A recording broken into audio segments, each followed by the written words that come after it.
Olá, vocês que estão seguindo aqui, acompanhando o canal Descobrindo as Leis do Universo. Eu quero falar sobre um tema. Novamente, a gente vai continuar o que a gente estava seguindo. Eu havia dito para vocês que todos pecaram e descrevi a dificuldade de perdoar o pecado. Porque nós temos um problema muito grande, que muitos tentam diminuir a sua gravidade. Todos pecaram. Como é que eu resolvo a pena de todas as pessoas deste planeta? E mais, alguns vão tentar diminuir. Tá, mas e se a pena não for tão séria? A pena não deve ser tão séria. Se você não viu o vídeo anterior, eu recomendo que você preste atenção no que você está pensando. Porque eu acabei de descrever que o pecado é uma doença. Uma doença é uma doença. Doenças não são boas em sentido algum. Se você acha uma doença boa, não tome remédios. Se você acha uma doença boa, não precisa de remédio. Mas tem um pior problema, eu vou revelar a posteriori. Eu acho que eu vou fazer sozinho mesmo, mas alguns episódios podem haver. A gente pode fazer com Daniel. Mas eu quero demonstrar, desde a base da Bíblia, como é que funciona essa questão do pecado. Como é que ela trabalha? Tá bom? Eu quero falar do livro de Romanos. E eu quero fazer uma análise só do livro de Romanos. Em algum momento dessa série a gente vai falar. Mas vamos falar, tá? A gente tem um problema. Qual é o problema que a doença do pecado gera? Eu vou começar antes descrevendo mais uma dificuldade para aqueles que acham que é simples de resolver o problema do pecado. E que Deus está sendo absolutamente exagerado em seus pedidos, não é? Deus é exagerado. Poxa, Deus é exagerado. Vamos lá. Pois qualquer que guarda toda a lei, olha a palavra, Torá. Toda a lei. Lei, instrução. Lembra que eu falei que é lei? Ele vai descrever da mesma maneira que eu descrevo. Mas tropeça em um só ponto, se torna culpado de todos. Todo que guarda toda a lei, mas tropeça em um só ponto, se torna culpado de todos. Porquanto aquele que diz, olha só, dizer, viu? A Torá é uma instrução.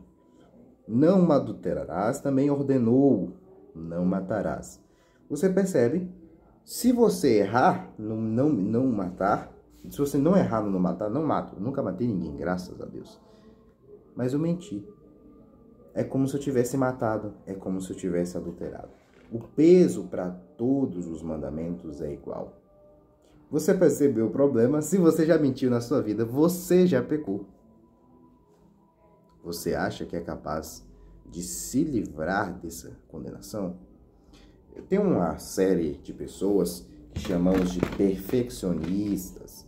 Eu tenho um problema com essa galera, tá? A gente chama de perfeccionismo. Que acham que podem ter obediência perfeita, estrita à lei e sozinhos podem se livrar da maldição do pecado. Perdão, você não consegue. Você consegue não mentir? Não cobiçar algo da casa de alguém? Você consegue não olhar para uma pessoa em algum momento da sua vida e ter pensamentos errados? Me perdoe. Você não consegue. Você consegue não brigar com alguém? Se você se irar contra alguém, você pecou. Eu vou descrever mais um problema, tá? Qual é o problema do pecado? Não vou nem continuar. É claro que é uma ideia falsa. Qual é o salário, o peso do pecado? Em Gênesis capítulo 3, no verso 3, eu já falei para vocês, eu vou citá-lo novamente. Mas do fruto da árvore que está no meio do jardim, assim que Deus disse, dele não comereis, nem tocareis nele. Não era nem só comer. Se tocasse já estaria errado. Para que não morrais. No hebraico original, eu já mencionei no vídeo anterior. Morrendo morrerás. As ordens no hebraico geralmente são no imperativo. Então, ainda que fosse uma ideia de por favor não faça, ela é escrita como se fosse uma ordem. Se tocar, morrendo morrerás. Mas não toques, senão morrerás. Essa é a ideia. Mas a tradução literal é como eu falei, o hebraico é interessante. A serpente diz: vocês não morrerão. Mas eu não vou falar desse detalhe aqui, tá? Vou falar de outro. Algumas pessoas têm entendido que esse morrer é espiritual. Espiritual. Ou qualquer coisa dessa ideia. Eu acho complicado. Sinceramente, eu como exegeta não gosto dessa. Não sou o melhor exegeta, tá? Mas assim, eu como uma pessoa que gosta da exegese. Vou melhorar essa frase, ficar mais precisa. Para não parecer que eu sou exegeta no sentido erudito. Eu não gosto dessa explicação, porque ela coloca as próprias concepções no próprio texto. Elas pegam um contexto, ou talvez até um conceito bíblico posterior, e colocam no tempo de Gênesis. Mas isso é impreciso. Por que é impreciso? O texto ele é muito claro. Sinceramente, ele é muito claro. A morte descrita ali é uma morte absolutamente literal. Vamos ver no verso 19. Deus ele não é obscuro em suas falas. Ele diz: no suor do rosto comerás o teu pão. Isso já depois do pecado de Adão. Até que tornes a terra. O que é tornar a terra no conceito de Deus? Ele explica: pois dela foste formado. Aqui a tradução terra é uma palavra complicada. Aqui eles, provavelmente, no hebraico. Mas a ideia de como o Adão foi formado, eu não vou discutir aqui, tá? Mas enfim, resumindo, dos elementos da terra foste formado. Porque tu és pó e ao pó tornarás. É muito simples. Da maneira que foi feito, você será desfeito naturalmente. E esse é o salário do pecado.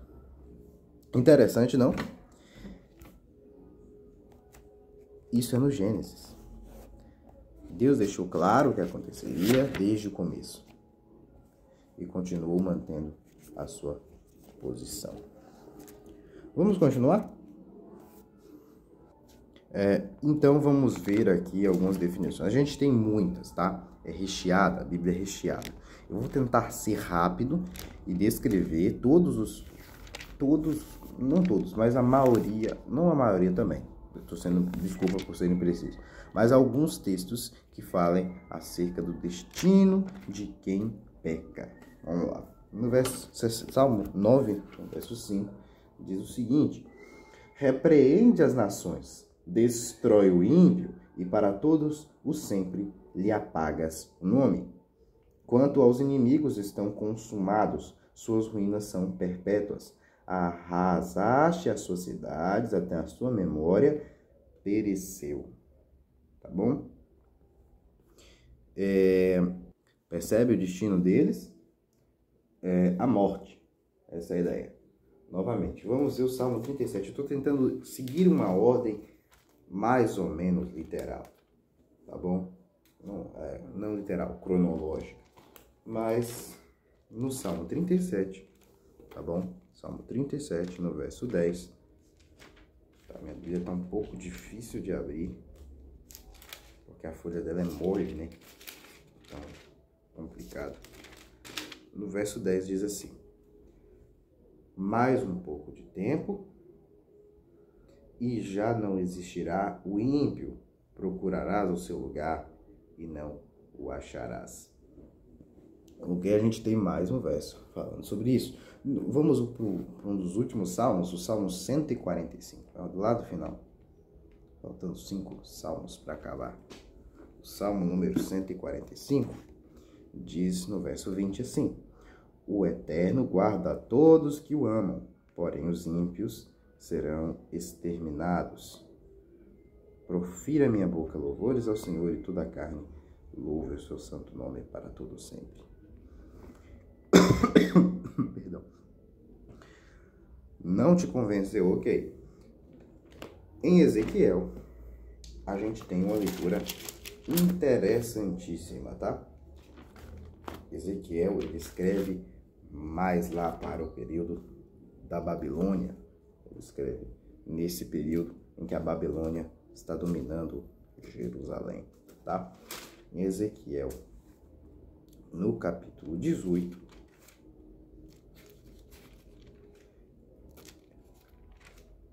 E tem algumas coisas interessantes nesse capítulo.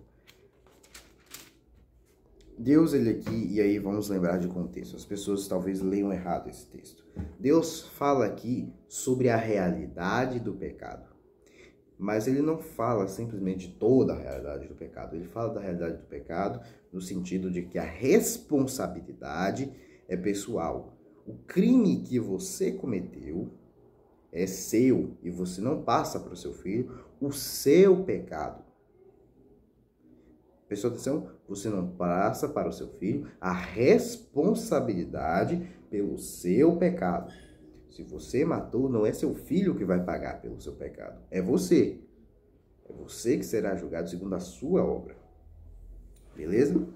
E aí, descrevendo a universalidade de Israel, porque dizem, citavam um provérbio em Israel, os pais comerão uvas verdes. Tá no texto, eu vou ler, tá? Para vocês não confiarem, nem eu confiar na minha memória. Os pais comeram uvas verdes, os dentes dos filhos é quem se embotaram. Tão certo como eu vivo, diz o Senhor Deus, jamais direi este provérbio em Israel. E ele fala que todas as almas são dele, como a do pai também é do filho. É minha, e a alma que pecar, essa morrerá. No verso 20, e aí descrevendo uma infinidade de pecados e 3 gerações da família, ele fala, a alma que pecar, essa morrerá. Uma repetição. O filho não levará a iniquidade do pai, nem o pai a iniquidade do filho. A justiça do justo ficará sobre ele, e a perversidade do perverso cairá sobre este. Ou seja, Deus vai levar em conta as suas ações. Ele não é um juiz injusto que te julga pelo crime que você não cometeu. Mas e o pecado? Você não disse que era universal? Ok. Você também comete crimes. Nenhum ser humano. E aí eu vou descrever um negócio interessante. Você não está pagando pelo pecado de Adão. Você está pagando pelo seu pecado. A doença chamada pecado se alastrou pelo ser humano. Ok? Não é o pecado de Adão que está sobre as suas costas. É a responsabilidade pelos seus pecados. Você percebe? Esse texto descreve isso. Apesar, claro, que a culpa, de certa forma, foi de Adão. Porque se não tivesse pecado, a doença não teria se alastrado. Mas essa doença do pecado nos corrompe de tal forma que não temos como deixar de pecar. E é por isso que é por esse motivo que nós pecamos. É por esse motivo que nós somos culpados. E é por esse motivo que a doença chamada pecado não é tão fácil de resolver. Então a maldição do pecado é hereditária e não a responsabilidade do pecado de Adão. O pecado se alastrou pelo ser humano e não consegue mais se livrar dele. Mas cada pecado que você comete, você é o culpado do seu próprio pecado. Não sei se entendeu, é um contexto difícil de entender, talvez para alguns. E esse texto de Ezequiel todinho fala sobre isso. Se você quiser ler o capítulo 18, desafio. No verso 32, ele diz um negócio interessante, uma coisa nova. Porque não tem prazer na morte de ninguém, diz o Senhor Deus. Portanto, convertei-vos e vivei. Você percebeu? Deus aqui não está resolvendo ainda a questão do pecado.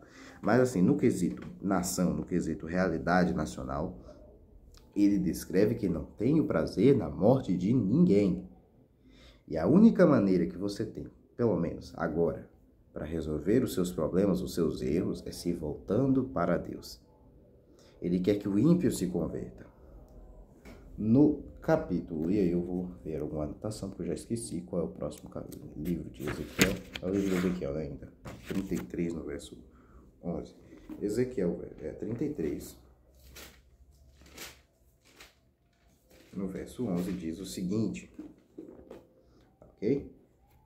Diz-lhes tão certo como eu vivo, diz o Senhor Deus. Não tenho prazer na morte do perverso, mas em que o perverso se converta do seu caminho e viva.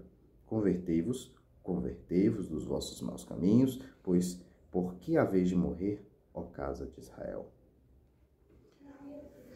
Deus é vida. Você está morto, mas enquanto você estiver com Deus, você ainda vai ter garantia de vida de alguma forma. Lembrando, Deus ainda não resolveu o problema do pecado.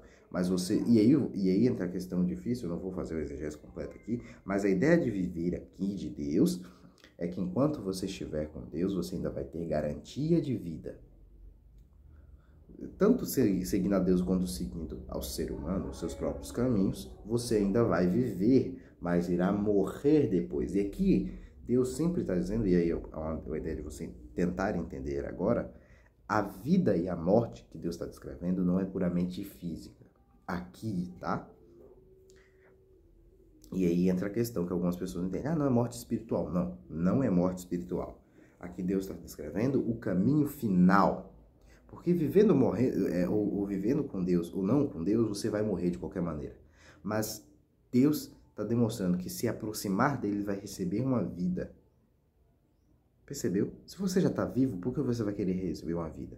Deus está descrevendo um processo que ele denomina em outros lugares, ele vai descrever mais ao futuro e eu vou explicá-lo mais ao futuro. Então vocês perceberam? A ideia de vida e morte são dois conceitos básicos. Você morre ou vive. E é simples. E aí, eu vou descrever um texto de Deuteronômio, tá? Então perceba. Desde Deuteronômio. Mas enfim, eu vou tentar descrever os últimos textos para a gente terminar cumprindo o objetivo do vídeo. A gente percebeu que o destino do ser humano já era a morte. Ele morre de qualquer maneira. Mas depois de Deus descrever a morte física, ele descreve uma morte talvez última, que ainda não está totalmente, absolutamente explicada, que é uma morte que Deus vai fazer alguma coisa, né? Ela aí é uma leitura complicada, não vou demorar muito, explicar, é muito complicada essa leitura, tá? Quero fazer esse exegese, mas temos o caminho da morte natural, todos morreremos enquanto não tivermos com Deus glorificados. E eu vou explicar esse conceito posterior. Mas aí Deus começa a descrever dois conceitos, o caminho da morte e o da vida. Nos textos que eu mostrei, ele não explica, porque ele já pressupõe que você já entendeu esse conceito, e a gente, quando for trabalhar mais a posteriori, vai ver qual é o texto, primeiro, em que ele explica isso, tá? Em Obadias 16, ele explica mais uma vez. Lembra daquele texto de Salmo 37:10, que falou que não se encontraria o ímpio?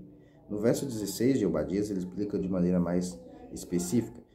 E falando do juízo universal, Deus fala, porque como bebestes no meu santo monte, assim beberão de contínuo todas as nações. Beberão, sorverão e serão como se nunca tivessem sido. Eu não vou definir aqui a melhor tradução desse texto, que é um texto difícil, eu já fiz um exegese de Obadias, que eu, sinceramente, ainda não fechei muito bem o martelo no verso 16, é uma leitura completamente difícil, mas é porque eu fiz uma análise um pouco simples na exegese de Obadias, eu sei que vocês vão me bater, mas é sério. Mas o detalhe aqui no juízo universal que acontecerá, ele diz, e serão como se nunca tivessem sido. A morte será absoluta. E depois é como se nunca tivesse existido. A gente vai ler Romanos agora, que vai ser basicamente o texto base para toda a teologia que a gente vai falar sobre soteriologia, tá bom? Sobre salvação. No Romanos 5:12 ele fala, portanto, assim como por um só homem entrou o pecado no mundo, a doença, lembra da doença? E pelo pecado a morte, assim também a morte passou a todos os homens, porque todos pecaram. A explicação é simples, né? Romanos agora, falando de salvação, explica de maneira simples. Todos pecaram. A doença entrou no mundo, e aí todos, entrou o pecado, entrou a morte. Assim todos também morreram. E a morte passou para todos os homens, porque todos pecaram. Quando você vê em Romanos 6, ele concluindo todo o argumento dele, Paulo, na carta de Romanos, ele é muito organizado, ele diz o último detalhe, porque o salário do pecado é a morte. Esse é o preço do pecado. Ok? Então vamos definir aqui, desculpe eu ter enrolado um pouco, demorado um pouco aqui, mas eu queria descrever de maneira clara e evidente que todos pecaram no capítulo anterior. Nesse capítulo, o preço da morte, do pecado. Romanos é claro. O preço do pecado, o salário, é a morte. Como Deus resolve esse problema? Vocês vão ter que esperar um próximo capítulo. Muito obrigado por ter acompanhado até aqui. E eu acho que já está bem claro as nossas posições. Apesar de que existam vários e vários mais textos que falem sobre o destino dos ímpios. Então vamos ficar só com esses por enquanto. E é isso que eu tenho para dizer. Shalom, Relevi Traúde.